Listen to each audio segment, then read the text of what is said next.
Kaya po medyo busy din po sila. Paano mo po nalaman na buntis ka?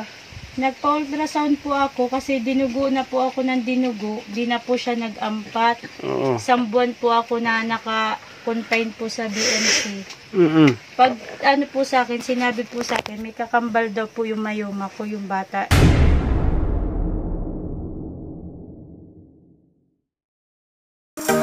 Good morning everyone. Isang mapagpalang umaga po mga katuwang.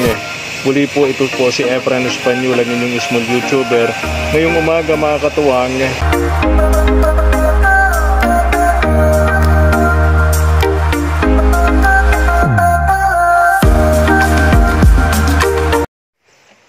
Isang mapagpalang araw po sa ating lahat mga katuwang. Ngayon pong hapon, pupuntahan po namin, baka sakali po kami ni Madam Reyna, baka nandyan po yung mag-iina po ni na Ate Mary Ann. Tagal-tagal po natin itong hindi na puntahan, di ba? Yes. Madam Reyna, dahil sa bali 3 times po akong pumunta rito nung magpapasko, after Christmas and before New Year. Hindi ko po natagpuan itong mag-iinang ito. Hindi natin mawari kung bakit lagi pong wala dito sa lugar nilang ito. Ngayong hapon mga katuwang, no? Happy Valentine's nga pala sa lahat ng mga may puso, no? Sa lahat ng mga may puso, mga katuwang, happy Valentine's po sa inyong lahat. Samahan niyo po kami ni Madam Reyna. Puntahan po natin yung mag-ina po ni Ate Mary Ann. Baka sakali po matagpuan natin. Nagkataon po kasi na may pinuntahan po kami rito sa lugar na to na malapit dito. Kaya sabi ko daanan natin itong mag-ina po ni Ate Mary Ann para makita natin kung sakasakali matagpuan natin itong mag-iinang ito. Tara! Let's go!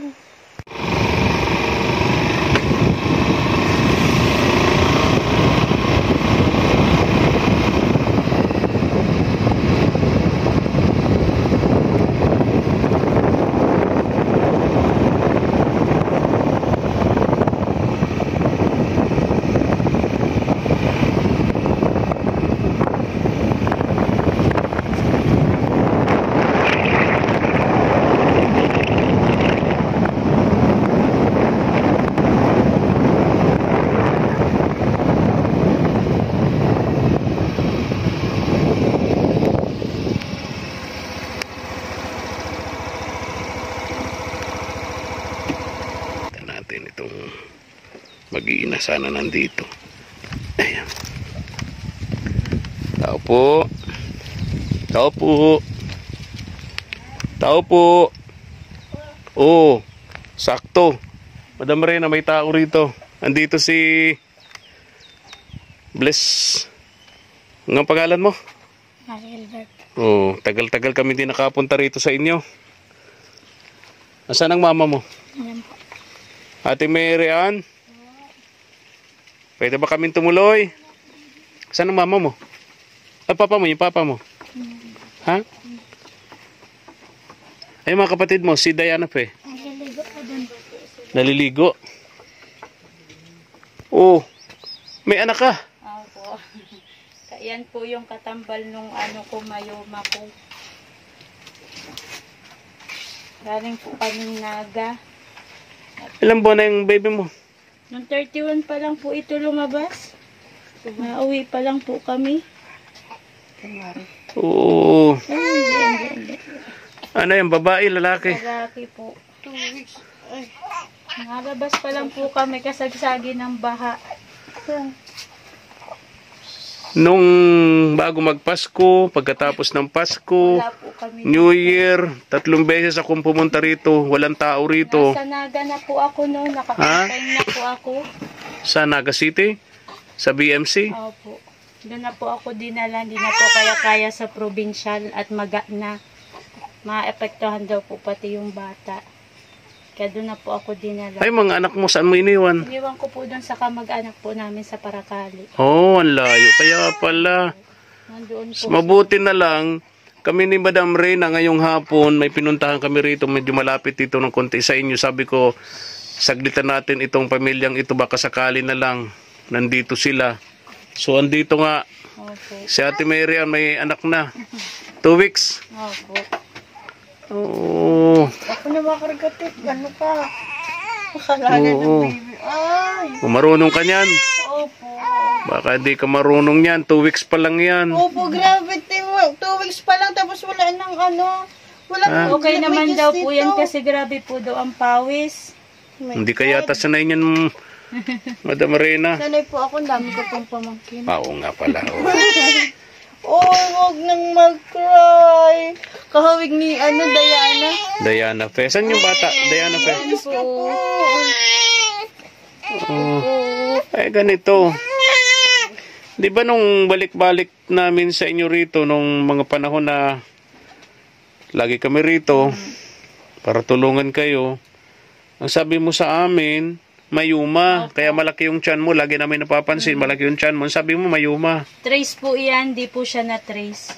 Talagang maga na po siya. Ganito, sandali. Paano yon? Na-trace ng doktor na may mayuma ka. Opo. Pero hindi nila na-trace out na may baby ka. Hindi po. Ang liit po kasi niya. Masyado po siyang maliit. Ang namamaga po sa akin yung mayoma ko na po talaga. Oh, bigay mo, Madam Reyna. Ayaw sa'yo. So, nagdididi yan sa'yo. Sa akin po. O, parang nangingitim, oh. Hindi man po. Gaya po talaga yan. Ha? Naiyak po siya. Ay, hindi na. Nagugutom na. Oh, yung dalawang ito, andito pala. Naglalaba po Oh, yan. naglalaba kayo? Asan ang kuya mo? Naglalaba din. Kasama ni, Diana Fe. Gutom na po. Oh, gutom na. Ay, kumusta yung nyo, hanap buhay nyo? Ayos ma'am po. Nagtatanim-tanim na po kami. Nagtatanim. No po. So, yung pag-uuling, hinto na. Hindi man po, bihira man po. Ano lang po, nagtatanim po. Tapos, pag may nag-order po ng mga kailangan pong pantanim, pigdadalahan po nila. Anong pantanim nyo? Pinya po. Ha? Pinya. Ah, pinya. Ay, maganda yun. Kaya po medyo busy din po sila. Paano mo po nalaman na buntis ka? Nagpa-ultrasound po ako kasi dinugo na po ako ng dinugo. Di na po siya nag-ampat. Oo. 1 buwan po ako na naka-confine po sa BMC. Pag po sa akin, sinabi po sa akin, may kakambal daw po yung mayoma ko, yung bata. Oo, pwede ba yun? Yung mayuma, may kakambal na baby. Opo. Paano yun? Nung time, dito, wait lang po. Nung time na, ilang months siya nung nilabas? Ano na po? 9 months? Opo. Pero malaki na po yung mayoma. Talagang maga na po siya. Hindi mo malang nahalata sa sarili mo Hindi na nga po buntis yan ka? nagalaw. Hindi po ito nagalaw. So, tinanggal na yung mayuma mo. Opo. Okay na. Okay na po. Na rin po ako ay nag-ihirapan na rin po kaya ako. Pero okay na, at least po nakalabas na ito. Nakalabas na yung mayuma, nakalabas na rin yung baby. Opo. So, Pwede pala yun, kaya nga magkambal ang mayuma at baby. so, nung nasa tiyan niya, Wala po itong galaw. ito siyang ganun. Oo, kasi ang nararamdaman niya yung mayuma. Opo, Hindi niya nararamdaman ang baby. Masakit po ang nararamdaman ko. Hirap po kung gumalaw. Sige lang po ang buhos ng dugo. Eh bakit na wag na tayong magsisihan kasi isipin ng mga viewers natin, may mayuma tapos may labing-labing pa. May buntis. Oh, 'di ba? Hindi ka po ba di ba? nagpipils? Nag-ano na po ako ngayon. Nagpalaygit na po ako. Okay. Nag-ano na po. So pang ilan na yan, Ate Mary Ann? Shampoo. Pang siyam. Opo. Oh, dami na. Oh, basta't yung lahat ng anak mo nakarehistro na. Opo, pati man po ito. May mga pangalan na Opo. Oo, kasi pagka Nasa ang bata basid na po nakarecord ang bata dito. sa ospital pinapanganak, automatic ang rehistro. Dito po yan nilabas. Ha? Dito po ako niyan. Hindi nga po ako nahirapan. Lumabas po siya. Tapos saka po binalik ako doon sa Dinala po akong probinsya at tinransfer po ako Naga. Gawa po nga nung Oh, so in-emergency ka. Opo. Kasi hindi ka transfer ng ganon-ganon Opo. from hospital to another hospital na hindi ka emergency. Opo. So emergency ka, kaya ka dinala ng Naga. Opo. Dahil sa mayuma, hindi dahil sa baby. So inilabas na si baby. Okay man po ito. Normal po nung nilabas mo. Oo. Pero yung dugo po niya, hindi na po siya nag-ampat. Ah, okay. Maubusan daw po kasi ako ng dugo kung Ang hirap po kasi hanapin ng dugo ko. Oo. Kaya Ano bang blood mo? type AB po kami. Hirap nga yun. Okay. Yung pala ang dahilan kung bakit Kaya po lagi 3 kaming beses napunta ko rito nung magpapasko, bagong taon, di ko kayo matagpuan Opo. dito. Lagi po kaming wala at nasa ospital po. Yung pala nasa ospital kayo. So itong mga batang ito, iniwan nyo dun sa kaburan. Opo. Sa Doon po Prakale. Sa kamag-anak po namin. Ay, see. O di paano? Nahinto sa pag-aaral yung mga bata. Ano man lang po ang eskwela nila, nagpara-exam man lang po sila. Hindi naman po sila yung totaling regular na po ang pasok at lagi pong baha. Wala Oo. pong nakakapasok na mga teacher po Kasi dito laging sa baha loob. dito. Kaya nga, hindi naanan ko na magpapasko nga.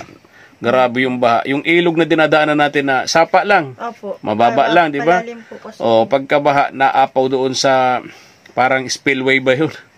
Di ba? Opo. So, yun. So, yun yung naging problema Mahirap pala po rito. kasi dito ang yung pong daan. Oo. Pag maulan, stranded yung mga nakatira dito. Nakukulong sa baha yung mga nakatira dito. Okay, so yung pala ang dahilan. Mabuti na lang pumunta tayo dito, Si sabi ko. Diana nga po ay, Oo. tagal daw po naming lumabas. Gutom pa lang. Ilang buwan ka sa ospital? Na 2 months po ako doon. Tagal din. Sino kasama mo? Yung asawa ko po. Oh. Tapos inayos man po namin yung mga kailangan. Okay.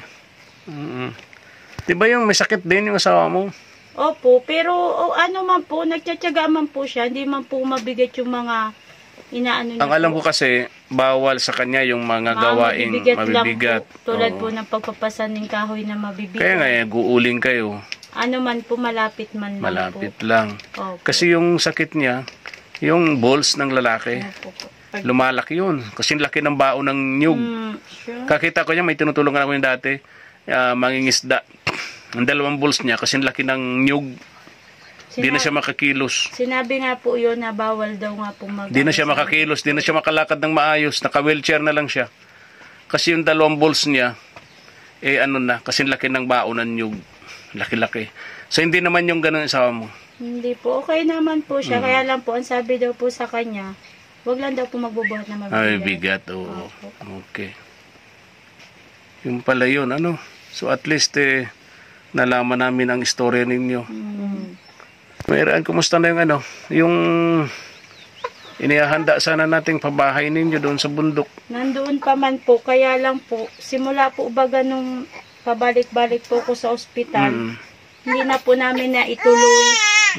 Kaya po, pag okay na po ako, itutuloy na lang po namin. Nakasira na yung mga materialis noon. Hindi man po. naman. Nandito pa nga po yung iba. Diba? Okay. Papalitan na lang po yung ibang hindi po magagamit at medyo natagalan po baga. Nakakadalawang subok na tayo. Pero po sir na matutuloy na po Sana. Hindi man. So, anong nararamdaman mo ngayon? Wala na. Wala nang sakit? Wala na po. Nainom naman po ng gamot. Mm. Minsan po pag malamig, nakirot po.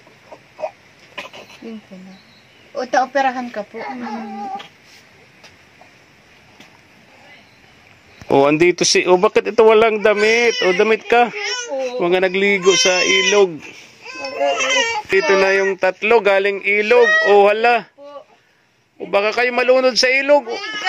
Bigla na lang nagbabaha ang ilog.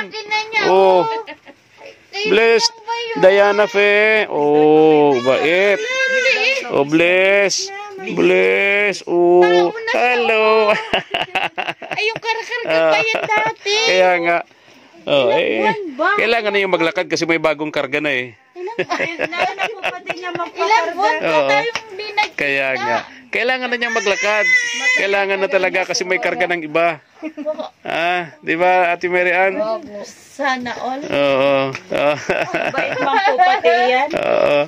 Naku, hindi ako nakadala ng tinapay nyo. Hindi ko kasi alam na may aabutan namin kayo rito. Wow, thank you po. Bait naman. Nakuha. Ang bait ni... Parang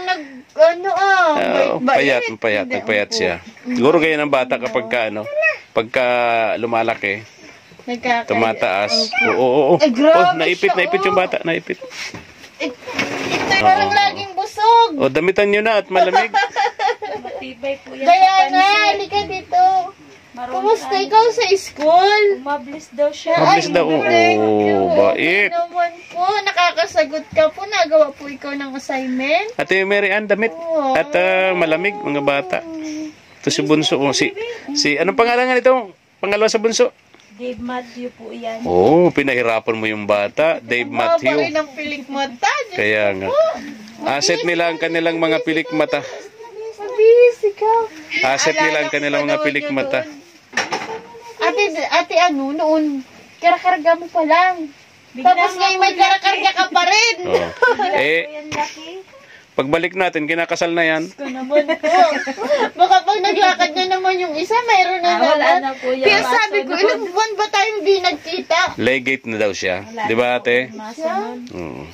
Legate na. Ay, sabi po ni Pag Diana, pinantay mo sila, parang ano talaga ano? Sunod-sunod. Sunod-sunod talaga po. Ilan sila? 1, 2, 3, 4, Walo yung nandito kasi Five, siyam anak niya eh. 7. 7 ang nandito? bali po 8 na yan. Walo kasi yung siyam, yung batang nag-asawa, yung babae. 3, 4, 5, 6, 7. Oo nga. Walo nga sila. Tapos, Okay na. ka dito. Oh. Anong grade nga nito ni Diana? Anong grade nga ni Diana, Fe? Ha? Anong grade mo na? Ate, anong grade na nito? Kinder po. Kinder. Kinder. So ngayon pasokan, grade 1 na siya. Tensya na kayo ha, wala akong dalang tinapay kasi di ko alam. Wawa na. Di namin alam na matatagpuan pa namin kayo rito. Ha? Bili na lang kayo ng tinapay ha. Oh, bigay ko kay Diana pe, ha? Na. Kailang Maraming tinapay yung bibilin. Oo. Sabihin mo, ha? Salamat po. Bait naman ni Diana. Si baby yan? Si baby daw yun. Anong pangalan ng baby mo, Diana Fe? Ano po? Ha? Anong pangalan? Nalimutan ni Diana Fe. Kapatid mo, hindi mo kilala? Ano pangalan yan? Ha? Tanong mo kay mama mo. Anong pangalan? Nakalimutan. Kalimutan niya. O Ano paano? ang pangalan ko? Mark Dave po. Mark Dave. Sinunod ko lang po sa ano niya. Yung artistahin ng pangalan ng anak mo, Ate Mary Ann. Ito kasi dati, hindi ko siya nakilala habang naglalakad kanina. Yung pala, Uso ang lagnat ngayon sa mga bata, Ate Mary Ann. Huwag mong pababad sa ilog mga anak mo. Tsaka, Ngayon man lang po yan. sa panahon ngayon, biglang tumataas ang tubig sa ilog. Maliliit pa, baka mamaya ay madisgrasya sila dyan sa ilog. Dalawang ito, kumustahin natin. Oh, kumusta na yung mga pag-eskwela nyo? Ha? Okay na ano? Di ba? Nag-alas kayo? O, kumusta na ngayon? Inaantay ko nga po yung resulta dun sa namin, sa test namin. So, tapos na kayo? Tapos na po. Tapos na kayong pumasok sa school. So, naghihintay na lang kayo ng result nung inyong exam. Okay. Ito si, ganun din. Okay, very good. Maraming salamat po kayo po sa pagdalaw niya. Salamat din po at po, kahit di niyo po kami minsan naabutan dito. Oo, punta ka pala kayo sa Kaburan. Okay, sige. Tulong kay papa mo sa pagtatanim. Opo. Okay, sige ha. Oh, alis na rin kami. Salamat at natagpuan na namin kayo. Tagal-tagal tayong di nagkita-kita. ito naman ang naglaki ang tiyan. Yung maliit-liit na karakarga niya na payat Hindi po yan, kaya. hindi po yan mataba na mahilig po yan sa pansit bato. Ang laki din tiyan niya. Wala man po yan, pina-check up man po na yan. Talagang ganyan daw po yan. Healthy. Healthy. Mataba. Parang ito, nga po parang yan. ito, ay, overweight ka. Kahit ano na lang yata, anong haba ng pilik mata, oh. Kaya nga. Pansit po ang Yan ang ano, asset gusto nila. niyan. Kain lang ng kain. Opo, mahilig po yan sa bayan. Alis na rin kami, Ate Mary Ann. At Sige po. tingnan mo, didilim na naman. Ano Oh. naman tayo. Baka kami abuti ng Opo. ulan sa daan. Alis na daw sila. Bye-bye na. Bye-bye, Diana Fe. Bye-bye. Paniwala, oh. Grabe yan. Ayan na. Abutin tayo ng ulan. Katuwang. Didilim na naman ang paligid natin.